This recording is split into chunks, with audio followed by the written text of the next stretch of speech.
Put the envelope down. The command cut through the ballroom like a blade. 200 guests turned toward the grand staircase of the Mercer estate, where black maid Tessa Reed stood frozen beneath a wall of winter roses.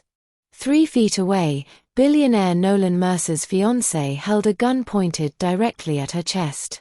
The weapon looked almost unreal in Genevieve Laurent's jeweled hand.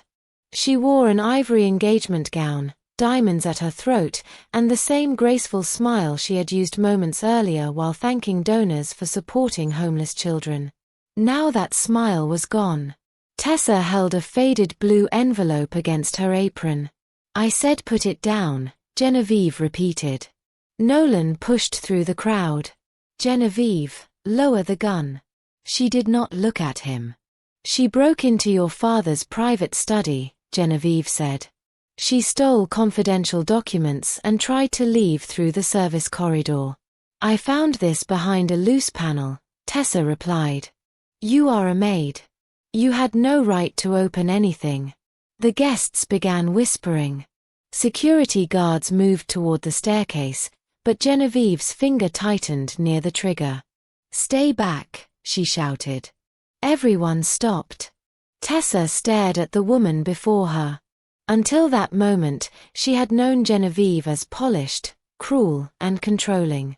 She had watched her insult staff members in empty corridors and smile at them in front of Nolan. But the woman holding the gun was someone else entirely. Her voice had changed. So had the way she stood. Her left shoulder tilted slightly lower than her right. Her thumb rubbed twice against the gun's grip before becoming still. Tessa had seen both habits before. Not in the Mercer mansion. In an old video her mother had hidden for 20 years. Tessa's fear turned into disbelief. She slowly lowered the envelope. Then she said one name. Elise Marlow. The effect was immediate. Genevieve's face emptied of color. Nolan stopped walking. The older guests nearest the staircase gasped. Someone dropped a champagne glass. It shattered across the marble, but no one looked down. Nolan stared at his fiancée. "What did she call you?" Genevieve's gun hand began to tremble. "That name means nothing." Tessa looked directly into her eyes. "It means enough to frighten you." Genevieve's carefully controlled expression cracked. "You don't know what you're talking about. My mother knew Elise Marlow." Nolan's voice became dangerously quiet. "Elise Marlow died 18 years ago." Tessa shook her head. "No, Mr. Mercer. Someone wanted the world to believe she did." 4 days earlier, Tessa Reed had arrived at the Mercer estate before sunrise. The mansion stood above the Connecticut coastline, its stone walls facing a gray winter sea. Nolan's engagement gala was scheduled for Saturday, and every member of staff had been assigned double shifts preparing the house. Tessa entered through the kitchen carrying a thermos, a worn handbag, and a small cassette player wrapped in a wool scarf. At 29, she had worked in the Mercer home for nearly a year. The position paid better than her previous hotel job and allowed her to support her widowed aunt, who had raised her after her mother's death. Tessa kept her private life separate from the mansion. Especially the cassette player. Her mother, Lorraine Reed, had left it behind with one recorded tape and strict instructions written across the label. "Do not play this inside the Mercer house." Tessa had obeyed for 12 years. Until the previous night. She had finally listened. The recording began with static, followed by her mother's frightened voice. "If anything happens to me, find the woman called Elise Marlow. She knows what the Mercers buried beneath the East Study." Then another woman spoke. Her voice was softer but unmistakably tense. "Lorraine, if Nolan's father discovers I copied the ledger, neither of us will leave this house alive." The tape ended with 3 knocks and the sound of someone entering the room. Tessa had replayed the woman's voice until dawn. Something about it felt familiar. That morning, Genevieve entered the kitchen wearing a burgundy coat and carrying a leather folder. Her public warmth was absent. Why is the silver not arranged in the ballroom? The catering staff requested it after noon. I requested it before breakfast. That instruction wasn't on the schedule. Genevieve placed the folder on the counter. Then perhaps you should learn that my instructions matter more than a schedule. Tessa remained calm. Yes, Miss Laurent. Genevieve's eyes moved toward the cassette player partially visible inside Tessa's bag. What is that? Something personal. Nothing brought into this house is personal. She reached for it. Tessa closed the bag first. For 1 second, Genevieve stared at her hand. Then she rubbed her thumb twice against the folder's metal clasp. The exact movement from the old recordings accompanying home video. Tessa's pulse quickened. Nolan entered before either woman spoke again. At 39, he was known for building Mercer Maritime into an international shipping company after inheriting it near bankruptcy. Inside the estate, however, he carried himself with a quiet reserve that made him seem more lonely than powerful. He noticed the tension immediately. Is there a problem? Genevieve smiled. Tessa is having trouble following the gala schedule. Nolan looked at the untouched folder. She follows instructions better than anyone in this house. Genevieve's smile tightened. Tessa lowered her gaze. After Nolan left, Genevieve stepped closer. You enjoy making him defend you. I didn't ask him to. No. You only stand there looking innocent.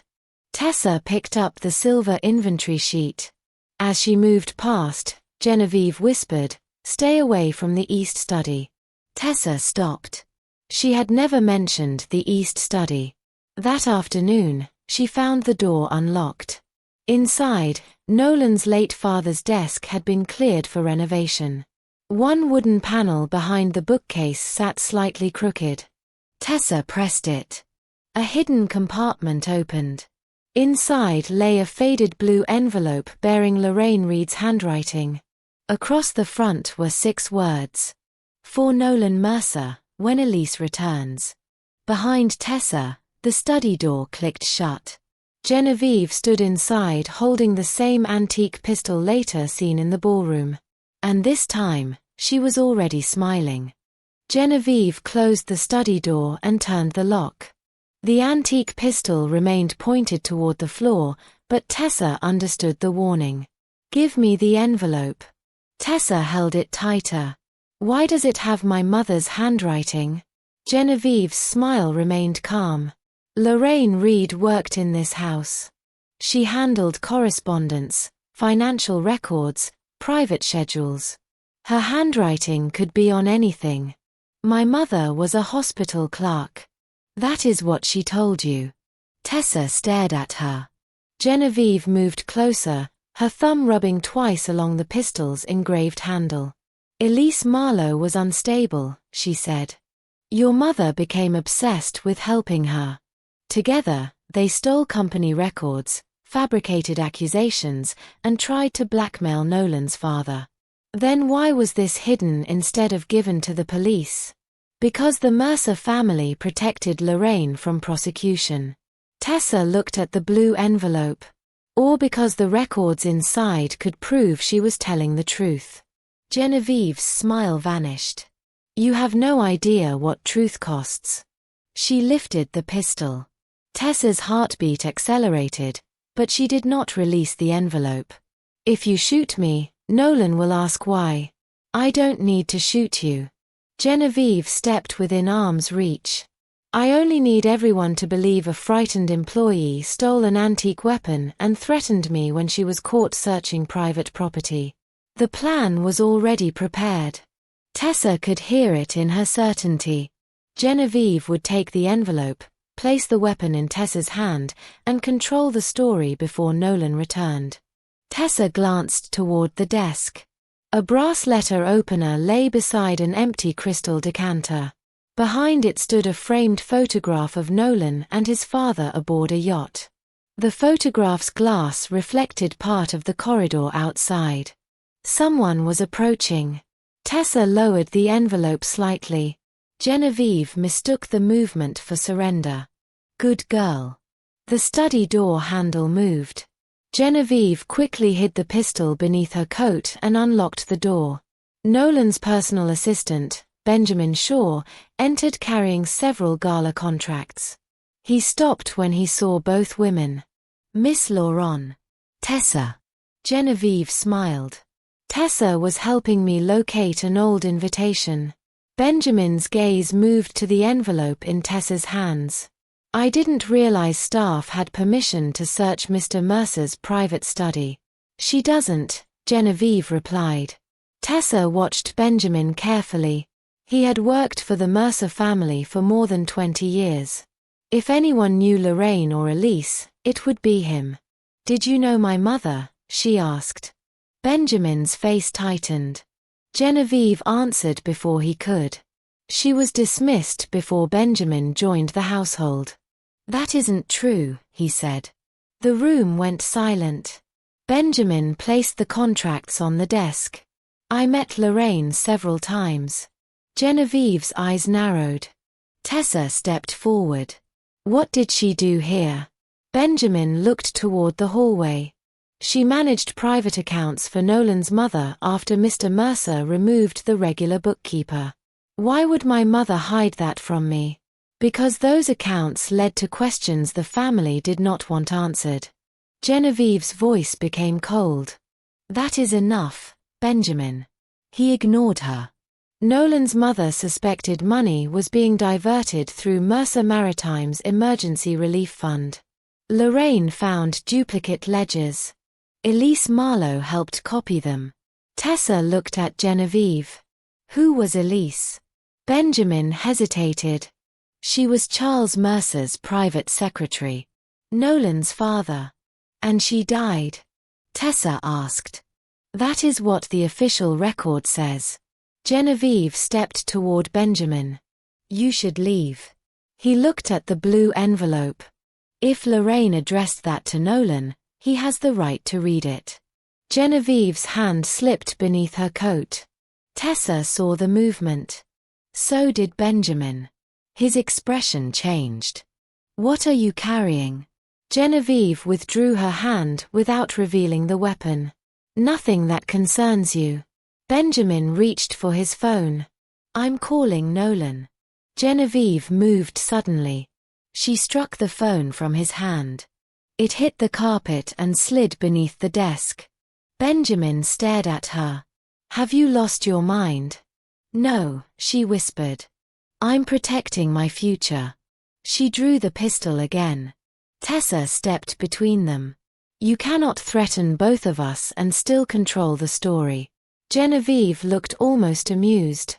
The story was written years ago. I'm only making sure it ends correctly. A knock sounded from the corridor. Miss Lauron, a guard called. The jeweler has arrived for the engagement ring photographs. Genevieve lowered the pistol. Her public life was waiting outside. She could not risk a scene before the gala. She pointed toward Tessa. Put the envelope in the desk drawer. Tessa did not move. Genevieve cocked the weapon. Benjamin slowly raised his hands. Do it, Tessa. She placed the blue envelope inside the drawer. Genevieve locked it and took the key. Then she leaned close to Tessa. You will work the gala tomorrow night. You will remain where I can see you. If you tell Nolan anything, Benjamin will be accused of helping your mother steal from this family. Benjamin's jaw tightened. You can't prove that. I don't need proof. I have 20 years of records and reporters who enjoy scandal. She returned the pistol beneath her coat and unlocked the door. Before leaving, she looked back at Tessa. Wear the black uniform tomorrow. It will look appropriate when security takes you away. After she disappeared, Benjamin retrieved his phone. Why did you surrender the envelope? He asked. Tessa opened her palm. The brass key to the drawer lay against her skin. I didn't. That night, after the mansion grew quiet, Tessa and Benjamin returned to the study. They unlocked the drawer and opened Lorraine's envelope. Inside was a photograph of Elise Marlow standing beside Genevieve. Both women looked exactly the same age. On the back, Lorraine had written one sentence. Elise did not die. She became Genevieve Lauron. Tessa read the sentence again. Elise did not die. She became Genevieve Lauron. Benjamin stared at the photograph. If this is real, he whispered, then the woman upstairs is not Genevieve. Tessa turned the image beneath the study lamp. The two young women stood outside a coastal hotel. One had dark auburn hair and the same uneven shoulder Tessa had noticed in Nolan's Fiancée. The other was blonde, smiling brightly beneath a sign that read Lauron Family Regatta. Names were written beneath them. Elise Marlow. Genevieve Lauron. The real Genevieve existed, Tessa said. Elise knew her. Benjamin examined the date. 20 years ago. 2 years before Elise supposedly died. Tessa opened the envelope wider. Behind the photograph lay a newspaper clipping describing a boating accident near the Lauron family's summer estate. 19-year-old Genevieve Lauron had disappeared at sea. Her body was never recovered. 6 months later, a young woman using Genevieve's name appeared in Europe and began living with distant Lauron relatives. No photographs accompanied the article. Benjamin's face hardened. Elise took the identity of a missing woman. But why? Tessa unfolded the final document. It was a handwritten ledger page containing account numbers, shipping routes, and payments approved by Charles Mercer. Several entries were marked with the initials EM. At the bottom, Lorraine had written, Elise helped Charles move relief money through false shipping losses. When Genevieve disappeared, Elise took her name and escaped with part of the ledger. Charles later brought her back because she still controlled the missing accounts. Tessa felt the room grow colder. She didn't come into Nolan's life by accident. Benjamin nodded slowly. She came back to marry the son of the man she helped steal from. A sound came from the corridor. Both of them froze. The study door opened. Nolan stood there. His gaze moved from Benjamin to the open envelope in Tessa's hands. What are you doing? Benjamin stepped forward. You need to see this. Nolan entered and locked the door behind him. Tessa handed him the photograph first. He studied the two women. That is Genevieve. Which one? Tessa asked. Nolan looked up. She gave him the newspaper clipping and Lorraine's note. He read silently. Disbelief crossed his face, followed by anger. This is impossible. Genevieve's family records were verified before our engagement. By whom? Benjamin asked. Nolan's expression changed. Her attorney. Who also handled Charles Mercer's private accounts, Benjamin said. Tessa placed the ledger page on the desk. My mother believed Elise Marlow stole another woman's identity and returned to access money hidden through your father's company. Nolan stared at the initials. Then he opened his safe and removed a recent foundation report. The same account number appeared on both documents. The account was still active. More than $40 million had moved through it during the past year. All approved by Genevieve. Nolan reached for his phone. Tessa stopped him. If you confront her now, she'll destroy everything. She pointed a gun at you. She also planned tomorrow's gala carefully. Whatever she wants, she expects to get it there. Benjamin looked toward the envelope. She knows the blue letter exists. She'll search for it before morning. Nolan closed the safe. Then we let her believe she found it. They replaced the original documents with blank paper and returned the envelope to the drawer. Benjamin carried the evidence to an off-site security office while Nolan quietly contacted a federal financial investigator. The following evening, the Mercer estate filled with guests. Genevieve wore ivory and greeted every donor with flawless warmth. Tessa worked near the staircase in her black uniform, exactly as ordered. At 8:30, Genevieve disappeared into the east study. She returned holding the blue envelope. Her smile told Tessa she believed the evidence had been destroyed. Then the ballroom screens lit up for the charity presentation. Instead of the foundation film, an old passport appeared. The photograph belonged to Elise Marlow. The name beneath it read Genevieve Lauron. Genevieve stopped breathing. Nolan stepped onto the stage. Before he could speak, she pulled the antique pistol from beneath her gown and pointed it directly at Tessa. "Put the envelope down," she ordered. And this time, 200 people were watching. The ballroom froze. Genevieve stood beneath the chandeliers with the antique pistol aimed directly at Tessa's chest. Her jeweled hand trembled, but her finger remained dangerously close to the trigger. 200 guests stared from behind overturned champagne glasses and half-raised phones. Nolan stepped away from the stage. "Lower the gun." Genevieve glanced at the passport displayed on the ballroom screen. "You planned this." "I confirmed the truth." "You confirmed nothing." Her eyes moved toward Tessa. She broke into private rooms, stole records, and helped Benjamin fabricate those documents.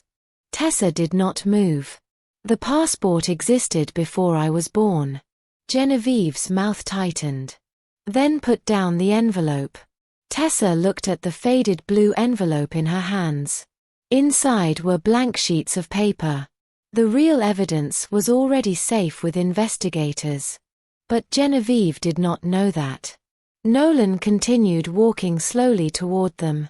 "Your problem is not that Tessa has the envelope. Stop moving." He stopped.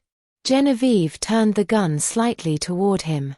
A frightened gasp moved through the guests. Nolan's expression hardened. "You came into my life under another woman's name. You moved $40 million through my father's old account. Now you're holding my employee at gunpoint in front of witnesses. You think I wanted any of this? You arranged all of it." "No," her voice cracked. "Charles Mercer arranged it." Nolan went still at the sound of his father's name.